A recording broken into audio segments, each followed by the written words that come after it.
The air at the Henderson Farm auction was thick with the smell of diesel, dust, and desperation.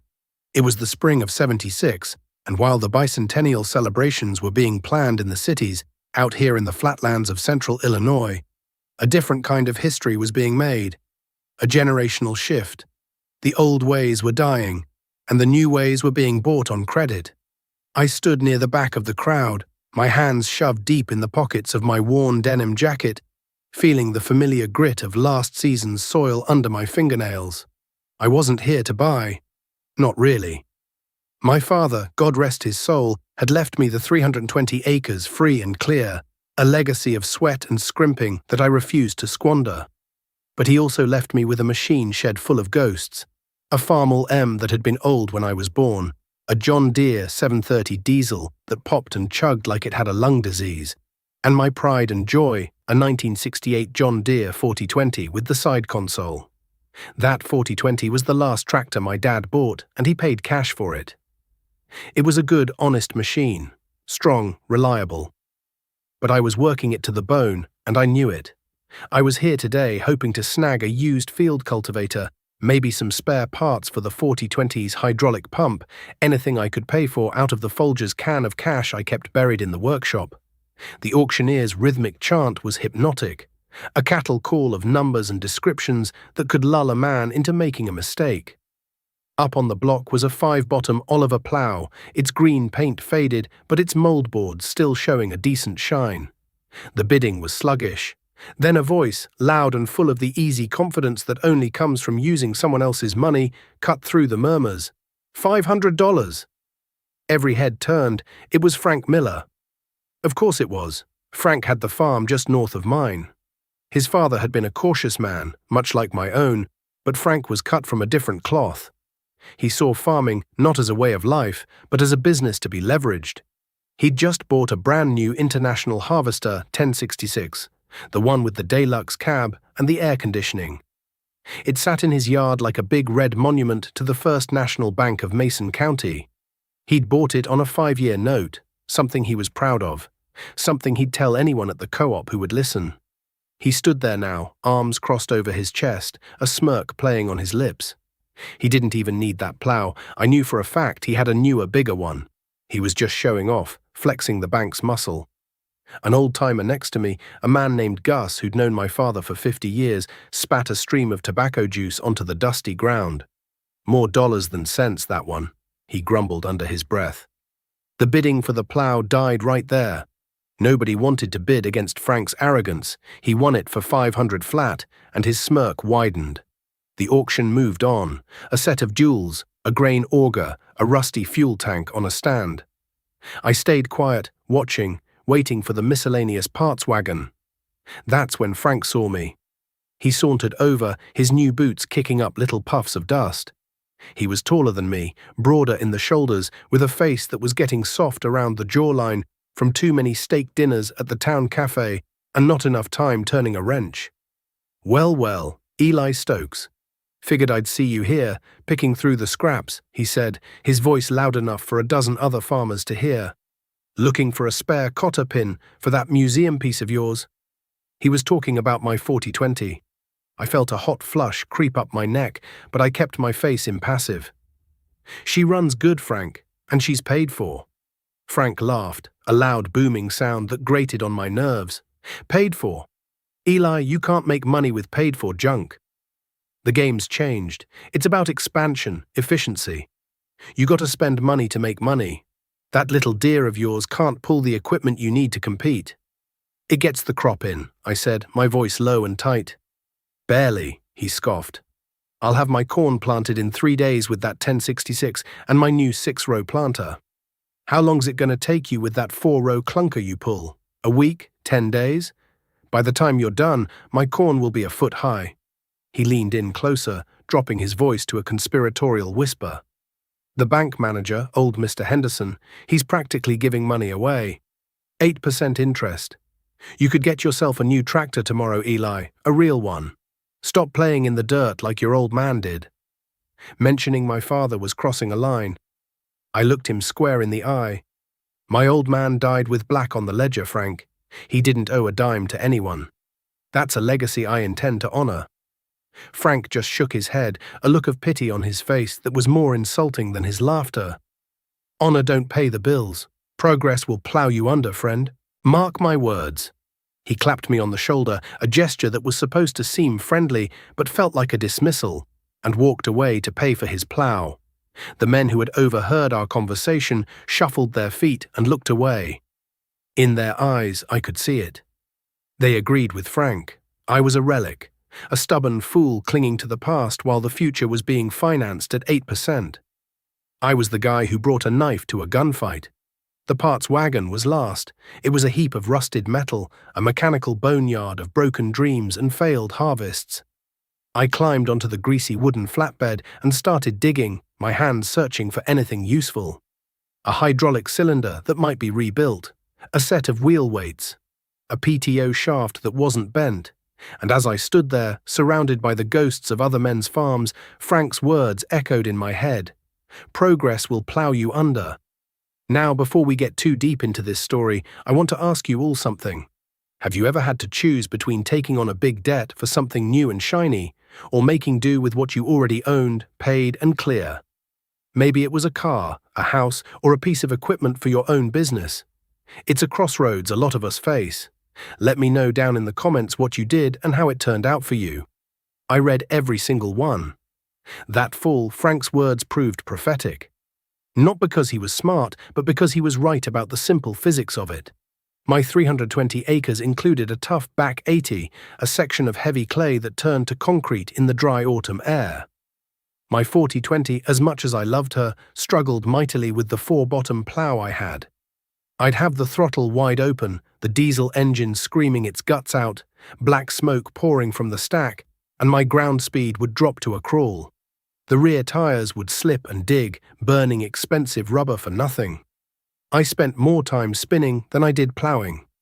It took me 2 weeks of 16-hour days to turn that field over, and by the time I was done, I was exhausted and the tractor was in desperate need of a clutch adjustment.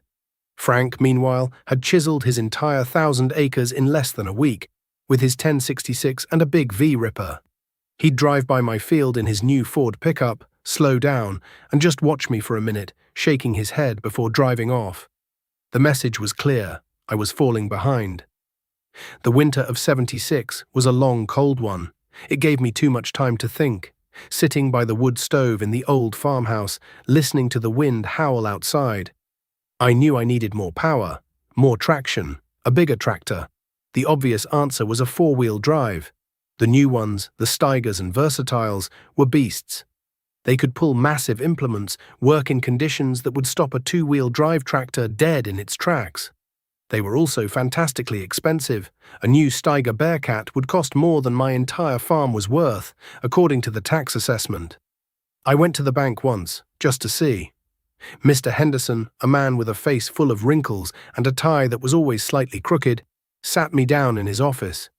It smelled of old paper and stale pipe smoke. He pulled out the loan application forms. The interest rate was 8.5% now. He showed me the payment schedule. The numbers made my stomach clench. It would be a mortgage, a second one, shackling me to the bank for years. I would be working for them, not for myself. Every bushel of corn I sold, a piece of it would belong to Mr. Henderson. I thought of my father, of his calloused hands counting out the cash to pay for that 40/20. I thought of Frank Miller and his easy confidence built on a foundation of debt. "Thank you for your time, Mr. Henderson," I said, pushing the papers back across the desk. "I don't think this is for me." He looked at me over his spectacles. "Frank Miller is doing very well with his loans, Eli. He's going to be the biggest operator in this county." "Maybe so," I said, standing up. "But he doesn't own his tractors. The bank does." I walked out of that bank feeling a strange mix of terror and relief. I had no solution, but I had avoided the trap. For now. The answer came from an unlikely place. Gus, the old-timer from the auction, stopped by one Saturday morning for a cup of coffee. He'd been a mechanic his whole life before he retired from farming. He could listen to an engine and tell you which valve was sticking just by the sound. "Heard you were looking for a bigger tractor," he said, warming his hands around the thick ceramic mug. "Looking, not buying," I corrected him. "Can't afford what they're asking." Gus took a slow sip of coffee. Don't need to buy new, never did. Best machines are the ones you build yourself. Know a fella over in Sangamon County, runs a salvage yard. Got an old Versatile sitting in the back corner. A 145, I think. Been there for years. My ears perked up. A Versatile 145, one of the early ones. Bi-directional, articulated steering, a real beast in its day. What's wrong with it? Gus chuckled. Son, the question is what's right with it. Threw a rod right through the side of the block. Transmission's shot. Looks like it was rolled too. Cab's smashed flat. Tires are dry rotted off the rims. It's a wreck. A real basket case. It sounded hopeless. Why are you even telling me this, Gus? Because, he said, leaning forward and tapping a crooked finger on the kitchen table, the frame is straight. The axles and differentials are good, heavy-duty Spicer parts, and he only wants scrap price for it. $500, and you haul it away. The seed of an idea, a crazy, desperate idea, began to sprout in my mind. I had the workshop. I had a welder, a chain hoist, and a decent set of tools. I wasn't a master mechanic like Gus, but my father had taught me how to turn a wrench, how to read a service manual, how to be patient. The following week, I borrowed a friend's gooseneck trailer and drove the 2 hours to Sangamon County. The salvage yard was a sprawling, muddy wasteland of dead and dying iron. And there it was, in the back corner, even worse than Gus had described. It was a carcass. Rust had eaten away at every exposed surface. Weeds grew up through the engine bay. The smashed cab was a tangle of broken glass and twisted metal.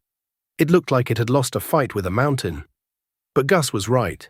I crawled underneath it, my clothes soaking up the greasy mud.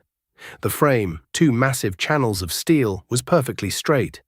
The articulation joint, the heart of a 4-wheel drive, was worn but not cracked. The planetary hubs on the axles were enormous. It was built like a tank. I found the owner, a grizzled man missing 3 fingers on his left hand.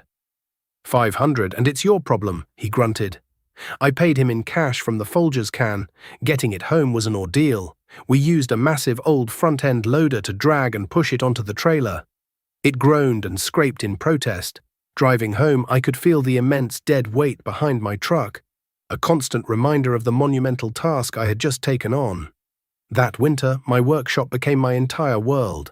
I started by stripping the tractor down to its bare frame. Every bolt was a battle against rust and time. I used a torch, penetrating oil, and a 4-foot breaker bar. My knuckles were perpetually bruised and bleeding.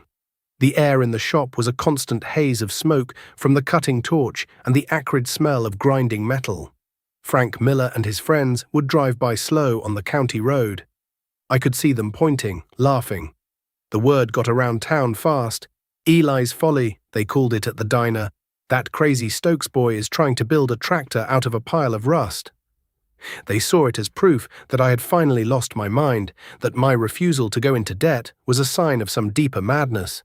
Their scorn was a cold, sharp thing, but I used it as fuel. Every laugh I imagined, every dismissive comment I overheard at the co-op, sent me back to the workshop with a renewed, grim determination. I found a Cummins 555 V8 engine, a triple nickel, from a wrecked Ford semi-truck in a yard near Peoria. It was a gamble, but the price was right.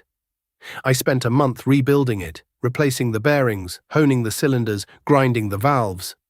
I had to fabricate my own engine mounts and a custom adapter plate to mate it to the versatile Spicer transmission. I taught myself how to weld better, laying bead after careful bead, my mask hiding the intense concentration on my face. I rebuilt the transmission on the workshop floor, the gears and shafts laid out on clean rags like the bones of some prehistoric creature. I scrounged parts from 3 different states, calling other salvage yards, talking to old mechanics, piecing together the puzzle.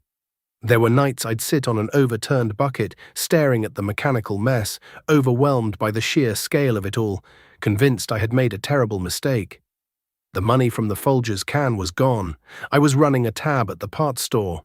The doubt was a physical weight, but then I'd think of Frank Miller's smug face, of Mr. Henderson's loan papers, and I'd pick up a wrench and get back to work.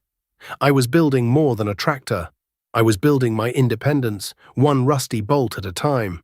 By the spring of 1978, it was ready. It was ugly as sin. The frame was painted with rust-inhibiting primer, a dull red oxide color. The engine was Cummins beige. The hood I'd hammered together from sheet metal was John Deere green, because that's the paint I had. It had no cab, just a seat mounted on a steel plate with the controls laid out around it.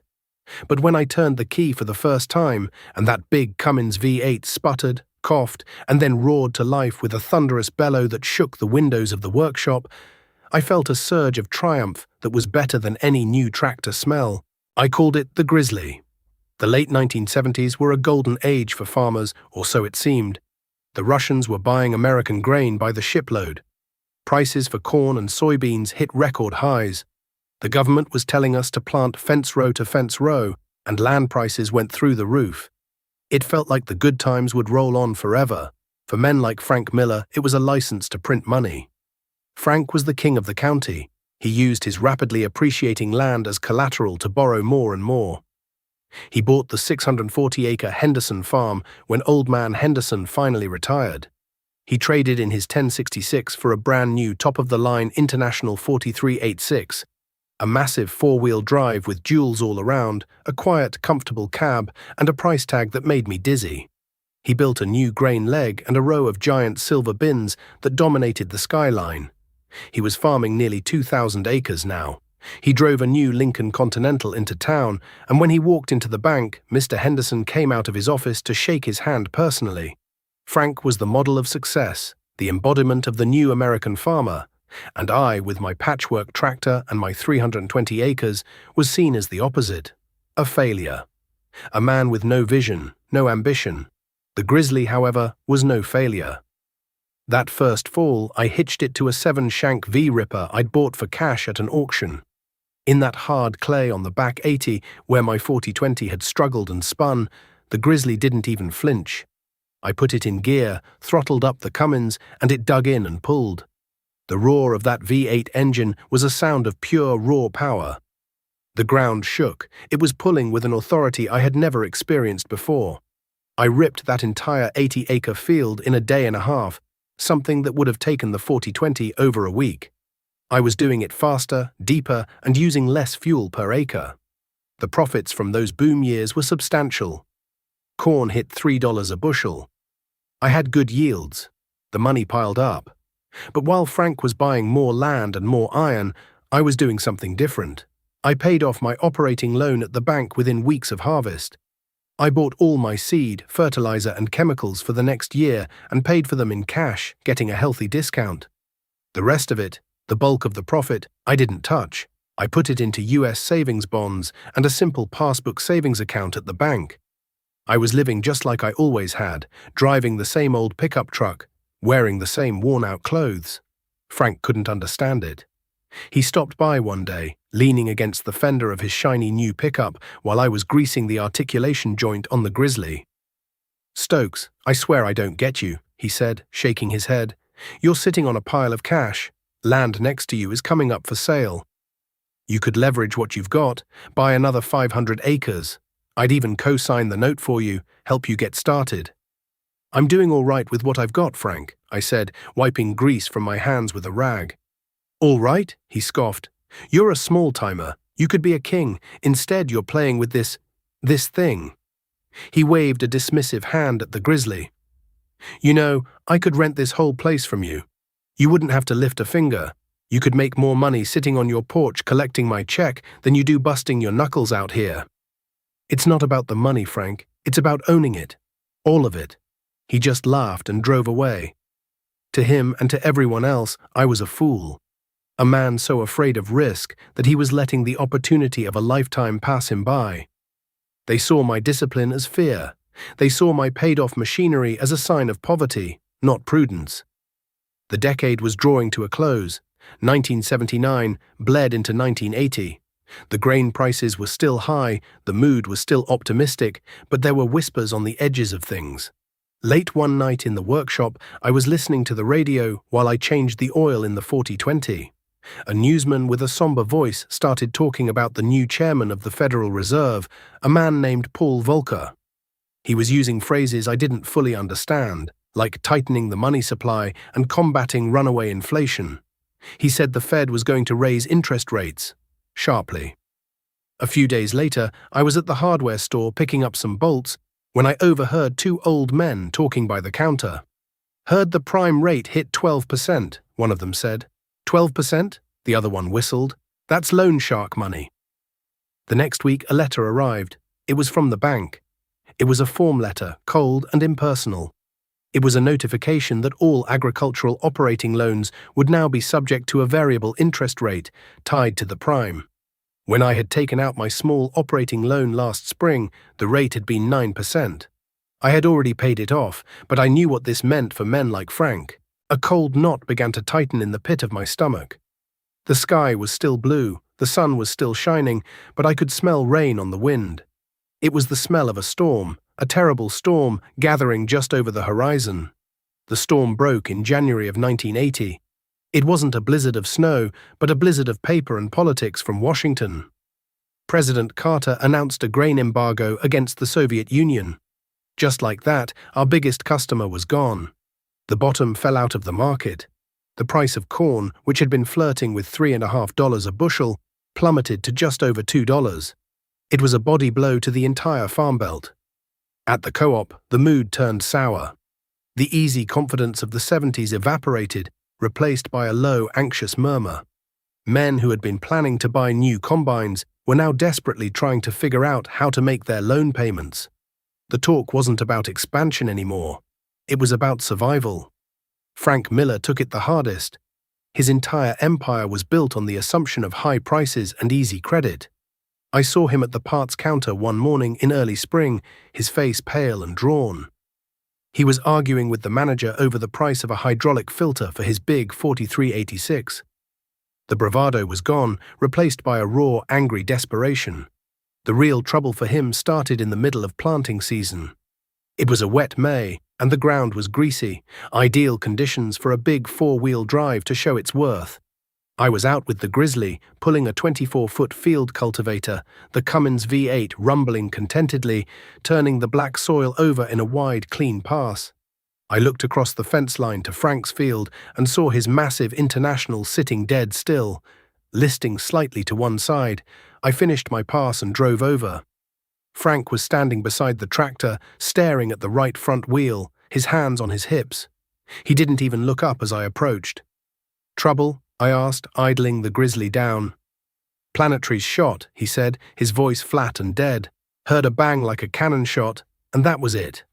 Locked up solid. I knew what that meant. The Planetary gear set in the final drive hub was a complex, expensive piece of machinery, not something you could fix in the farm shop with a set of wrenches. "Gonna call the dealer?" I asked. He finally looked at me, and his eyes were hollow. "Already did. They have to order the parts from the factory. A week, maybe two. And the estimate?" He let out a bitter, humorless laugh. "The estimate is over $5,000, $5,000, just to get it moving again." $5,000 was more than I had paid for the entire wreck of a Versatile that became the Grizzly. 2 weeks of downtime in the middle of planting season was a catastrophe. Every day he wasn't in the field was a loss of yield, a loss of income he desperately needed. "I've got the 4020 sitting in the shed," I offered. "You could use it and my 6-row planter to get some acres in while you wait." He looked from my ugly, home-built tractor to his magnificent, crippled red machine. His pride, the thing that had sustained him for years, was warring with the sheer panic in his gut. "Thanks, Eli," he mumbled, turning away. "I'll figure something out." He never took me up on the offer. He let his field sit for 12 days until the dealer's service truck finally showed up. I had my corn and beans in the ground and cultivated once before he was even done planting. The cracks in his foundation were turning into fissures. That summer the heat came. A brutal, relentless drought settled over the Midwest. The corn tasseled short and the soybean pods didn't fill out. It was a disaster on top of a disaster, low prices and low yields. At the same time, those letters from the bank kept coming. The prime rate, which had seemed high at 12%, kept climbing. 15%. 18%. By the end of the year, it was cresting an unbelievable 20%. Every farmer with a variable rate loan was being crucified. The interest on Frank's loans was now accumulating faster than his crops could grow. The payments he had to make on his land and machinery had more than doubled, while his income had been cut in half. The math was simple, and it was brutal. He was going broke. The crisis hit like a slow-motion flood. It wasn't one event, but a relentless rising tide of debt that drowned the unwary. The spring of '81 was a season of ghosts. For the first time in living memory, there were fields all over the county that weren't planted. They sat fallow and weedy, monuments to broken dreams and foreclosure notices. The familiar hum of tractors at work was replaced by an eerie silence. The auction notices started appearing in the local paper like obituaries. Every Saturday, another farm went under the hammer. These weren't retirement sales, they were funerals. Men I had known my whole life stood silently in the crowds, their faces grim, watching as their neighbors' lives were sold off piece by piece. The buyers weren't other farmers, they were salvage dealers and faceless investors from the city. The market was so flooded with used equipment that things were selling for 10 cents on the dollar. A 5-year-old combine bought for $80,000 might bring $6,000 or $7,000 if the seller was lucky. Frank Miller held on longer than most, but the end was inevitable. He sold off his new Lincoln. Then his cattle herd went. He tried to sell the Henderson place, but land values had collapsed. Nobody was buying. The bank, once his partner in prosperity, was now a predator. Mr. Henderson had retired, replaced by a sharp-suited young man from Chicago whose only job was to limit the bank's losses. There was no room for sentiment, no memory of the good years. There were only the numbers on a ledger, and Frank's were all in red. I survived because there was nothing for the crisis to attack. I had no debt. My operating costs were low. I bought my fuel in bulk, paying cash. I did all my own repairs. The Grizzly, my ugly, dependable beast, needed a new injection pump that winter.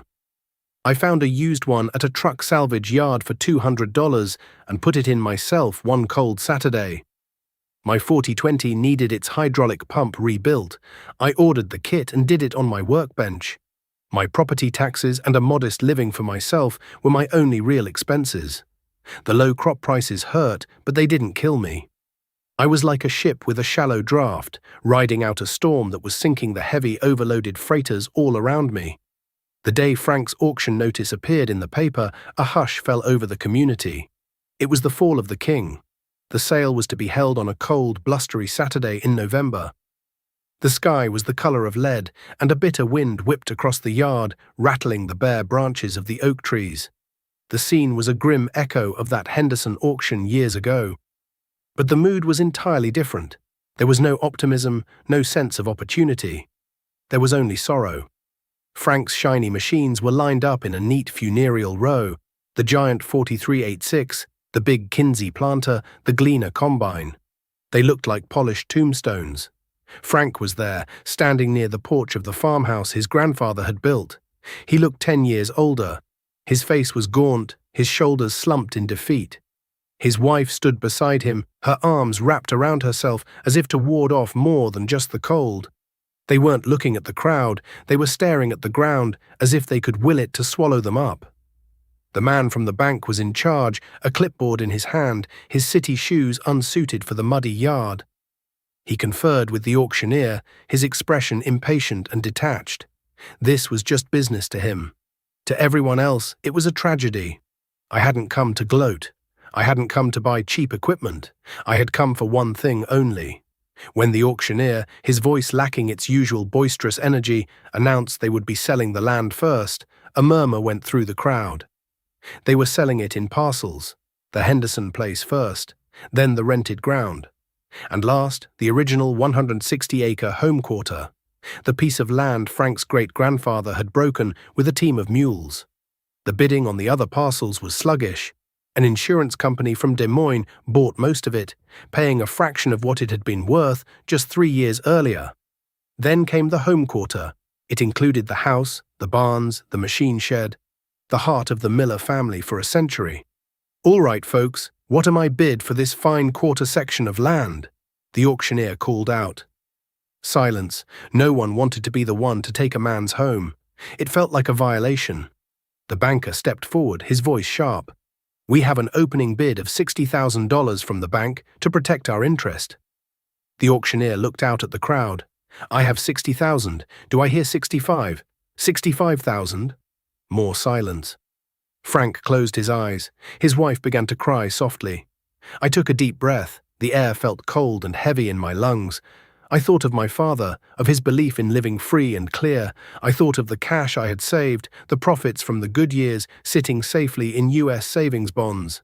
It wasn't a fortune, but it was mine. It was real. 80,000, I said. My voice was clear and steady. It cut through the wind. Every head turned toward me. Frank's eyes snapped open. He stared at me, his expression a mixture of shock and disbelief. The banker looked at me, sizing me up, a flicker of annoyance on his face. "I have 80,000 from Mr. Stokes. Do I hear 85? 85, the auctioneer called, a new spark of life in his voice. The banker conferred with his papers, then gave a slight nod. 85,000. 90, I said immediately without hesitation. A gasp went through the crowd. This was real money now.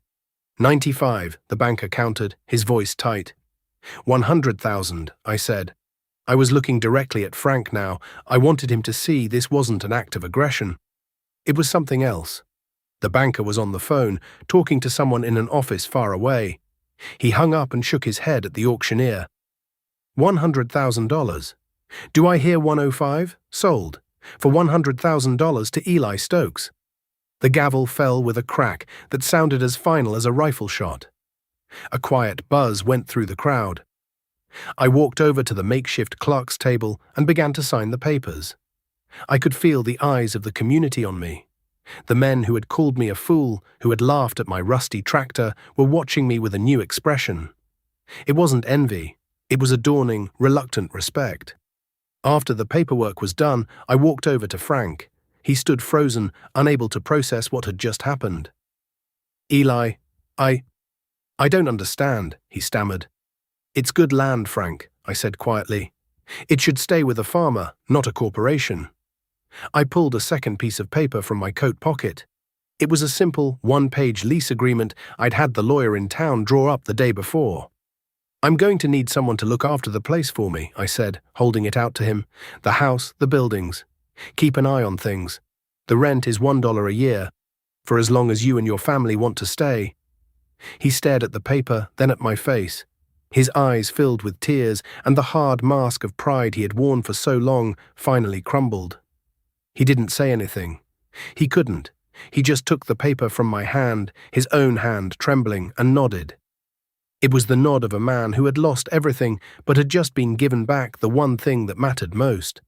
The years that followed were lean, but they were good. The farm crisis slowly receded, and a hard-won stability returned to the heartland. I farmed my 320 acres and the 160 I had bought from the bank. Frank got a job driving a truck for the county highway department. It was honest work, and it paid the bills. He and his family stayed in the old farmhouse. On weekends, he'd help me out, fixing fences or working on equipment. We never talked about the auction, or the boom years, or the loans. We didn't have to. An understanding had been forged between us in the crucible of that crisis, a bond of respect that was stronger than any fence line. The community's perception of me had changed completely. I was no longer that crazy Stokes boy. I was the man who had been right. Younger farmers starting out would stop by the workshop. They didn't want to talk about leveraging assets or cash flow projections. They wanted to see the grizzly. They wanted to know how to rebuild a water pump, how to fabricate a part, how to tell by the sound of an engine what was wrong with it. I showed them what my father had shown me. I taught them how to weld. I explained the simple beauty of a mechanical diesel injection system compared to the complex, fragile electronics that were coming into fashion. This, I'd say, tapping the side of the Cummins engine, is something you can understand, something you can fix yourself. You are not dependent on anyone but your own two hands and what's between your ears. That's a kind of wealth the bank can't give you, and it's a kind they can never take away. I never married, never had children of my own. The farm was my wife, and the machines were my children. But as I got older, Frank's boy, a bright kid named Michael, started spending more and more time with me. He had his father's ambition, but it was tempered with a caution born from watching his family's near destruction. One warm summer evening, years later, Michael and I were in the shop, working on the old 4020. He was a young man now, strong and capable. I was showing him how to set the timing. "You know, Eli," he said, wiping his greasy hands on a rag, "Dad told me what you did, buying the home place, letting us stay." He looked at me, his eyes serious. "Why'd you do it?" I leaned back against the workbench, the smell of old iron and diesel oil filling my senses. I looked at the old tractor, at the young man's earnest face, and beyond them, through the open shop door, at the fields turning gold in the setting sun. "Because farming isn't just about the numbers, Michael," I said. "It's not about having the newest or the biggest. It's about the land. It's about being a caretaker. Some people get confused and think they own the land. They don't. We just get to look after it for a little while, and it's about neighbors. When the storm comes, you can either watch your neighbor's ship go down, or you can throw him a rope. Your father and I, we had our differences, but we were neighbors." I picked up a wrench and handed it to him. "Now let's finish this. This old girl has work to do in the morning." He smiled and turned back to the engine. In that moment, I knew the most important legacy I had. The lessons of my father, the wisdom of the land, the value of a debt-free life was safe. It had been passed on. The next evening, I was out on the Grizzly, ploughing under the wheat stubble. The tractor was old now, its patchwork paint faded and scarred from decades of hard work. But the Cummins V8 still roared with the same deep-throated power, and the big tires still bit into the rich black earth. The sun was setting, painting the western sky in brilliant strokes of orange and purple. In the distance, I saw the lights of the Miller farmhouse flick on. I throttled back the engine, and in the sudden quiet, I could hear the sound of crickets and the whisper of the wind through the corn. I was a man alone, but I was not lonely. I was right where I was supposed to be, a caretaker of the land, free and clear, under the wide, forgiving sky.